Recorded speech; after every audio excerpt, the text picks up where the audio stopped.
Hello student, मैं देविता शर्मा और आज ग्रुप थ्योरी में हम थ्योरम कवर करने वाले हैं कि a is a generator of G then its inverse is also a generator of G. Last class में हमने साइक्लिक ग्रुप की डेफिनेशन विद कंप्लीट एग्जांपल्स और ये जो थ्योरम हम करने वाले हैं इसका भी एग्जांपल हमने उस लेक्चर में कवर किया हुआ है। मतलब आपने वो लेक्चर अगर देख लिया तो आपको साइक्लिक ग्रुप में कभी कोई दिक्कत नहीं आएगी। विद एग्जांपल हमने वहाँ पे सारी चीज़ें की हुई हैं, तो आप ज़रूर देखें उस लेक्चर को। उसकी डिस्क्रिप्शन बॉक्स में मैं लिंक प्रोवाइड कर दूंगी। स्टार्ट करते हैं लेक्चर के साथ। उससे पहले अगर आपको मेरे पढ़ाए हुए लेक्चर समझ में आ रहे हैं तो प्लीज़ चैनल को लाइक कीजिए, सब्सक्राइब कीजिए, अपने फ्रेंड के साथ शेयर कीजिए। तो स्टार्ट करते हैं लेक्चर के साथ। सबसे पहले मैं आपको थ्योरम रीड कर देती हूँ। If A is a generator of cyclic group G, then A inverse is also a generator of G। ठीक है, तो देखिए मैं आपको हमेशा बताती ही आ रही हूँ कि जो अगर हम थ्योरम रीड कर रहे हैं तो सबसे पहले हमको थ्योरम रीड करते वक्त ये समझ में आना चाहिए क्या गिवन कंडीशन है और क्या प्रूफ कंडीशन है। तो आप इस थ्योरम को रिपीटेडली रीड करिए वीडियो पॉज करके और देखिए कि इसमें गिवन क्या है, प्रूफ क्या है। मैं आपको बताती हूँ। If A is a generator of a cyclic group, then A inverse is a generator of। तो इसका मतलब हमको यहाँ पे जो गिवन है, जो गिवन कंडीशन है उसमें हमको एक G दिया हुआ है जो कि कैसा है, एक साइक्लिक ग्रुप है। ठीक है, नेक्स्ट चीज हमको दी हुई है जो G है उसका जनरेटर कौन है, A है। नेक्स्ट चीज दी हुई है जो G है उसका जनरेटर कौन है, A है।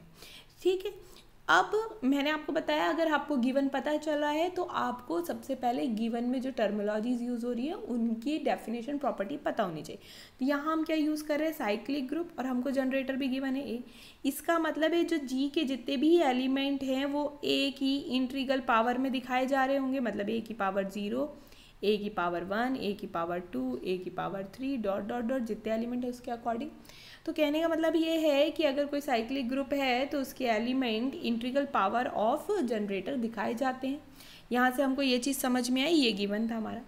Then A inverse is also a generator of G. इसका मतलब है कि हमको प्रूफ करना है जो ए इनवर्स है वो जनरेटर है जी का, ये हमको प्रूफ करना है। अब जनरेटर कब बनता है, जब जी के सभी एलिमेंट इस जनरेटर की इंटीग्रल पावर में शो किए जा सकते हैं। ए की पावर -1 की पावर 0, ए की पावर -1 की पावर 1, ए की पावर -1 की पावर 2, ए की पावर -1 की पावर 3। मतलब ए की पावर -1 की इंटीग्रल पावर में अगर जी के सभी एलिमेंट दिखाए जा सकते हैं तो ए की पावर -1 क्या बन जाएगा, जनरेटर बन जाएगा जी का। तो देखिए गिवन हमको था एक जनरेटर और साइक्लिक ग्रुप। हमको प्रूव करना था कि ए इनवर्स क्या है, जनरेटर है। तो जनरेटर की डेफिनेशन होल्ड करेगा तो क्या बन जाएगा, जनरेटर बन जाएगा। तो आपको यहाँ से समझ में आ गया गिवन क्या है, प्रूफ क्या है, टर्मिनोलॉजीज क्या है, करना क्या है हमको। ठीक है, तो अब हमने यहाँ लेट ले लिया कि जो जी है, ये मैंने यहाँ पे इक्वल टू लगाना भूल गई हूँ, G is equal to A, ये सिंगलटन है, बी आ cyclic group and generated by A. तो ये हमारा जी था जो एक ए से जनरेट हो रहा था सिंगलटन से, तो इसका मतलब ये साइक्लिक ग्रुप।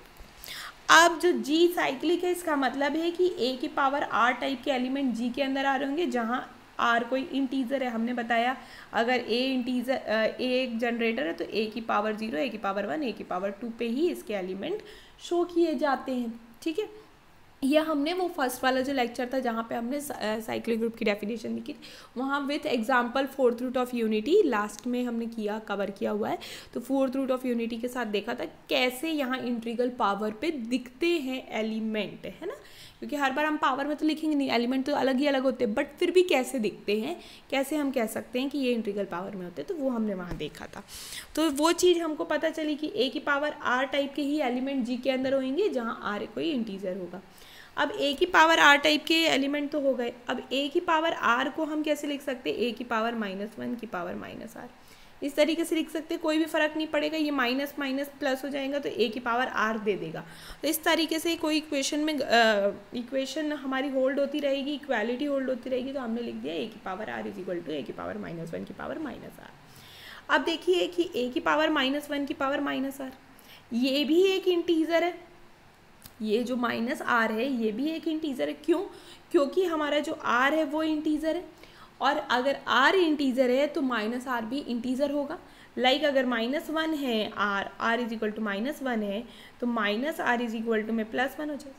अगर r हमारा कैसा है +1 है तो अब -r क्या हो जाएगा, -1 हो जाएगा। कहने का मतलब अगर पॉजिटिव इंटीजर है r तो -r नेगेटिव इंटीजर हो जाएंगे, और अगर नेगेटिव इंटीजर है r तो -r पॉजिटिव इंटीजर हो जाएगा। कुल मिला के इंटीजर तो रहेंगी, तो अगर r इंटीजर है तो -r भी इंटीजर हो जाएगा। तो आपने देखा यहाँ पे इस वाली लाइन से कि -1 की पावर r करने पे हम a की पावर r टाइप के सभी एलिमेंट हम जो g के हैं वो हम शो कर पा रहे थे। तो यहाँ से हमको पता चला कि g के जितने भी एलिमेंट है अगर a की पावर r के तरीके से शो हो सकते हैं तो वो a की पावर -r की पावर -r, जिसको हम यहाँ s ले लेते हैं, इंटीग्रल पावर के तरीके से भी शो हो सकते हैं। जैसे ही उसने जनरेटर की डेफिनेशन सेटिस्फाइड कराई, हमने बोल दिया A inverse is also a generator of G। हमने बोल दिया A इनवर्स क्या है, जनरेटर है G का। तो यहाँ से हमारा प्रूफ खत्म होता है। नेक्स्ट लेक्चर में हम कवर करने वाले हैं कि जो ऑर्डर ऑफ A होता है, जो ऑर्डर ऑफ A होता है वो ऑर्डर ऑफ G होता है। अगर G कैसा है साइक्लिक और A कैसा है हमारा जनरेटर, G कैसा है साइक्लिक, A जनरेटर है, तो order of generator is equal to the order of group होती है। ये प्रूफ हम करने वाले हैं, काफ़ी इंपॉर्टेंट प्रूफ है। ये भी मैंने आपको फर्स्ट लेक्चर में कवर करवाया हुआ है विद डेफिनेशन, बस इसका प्रूफ हमको यहाँ कवर करना है। Thank you class, thank you for watching.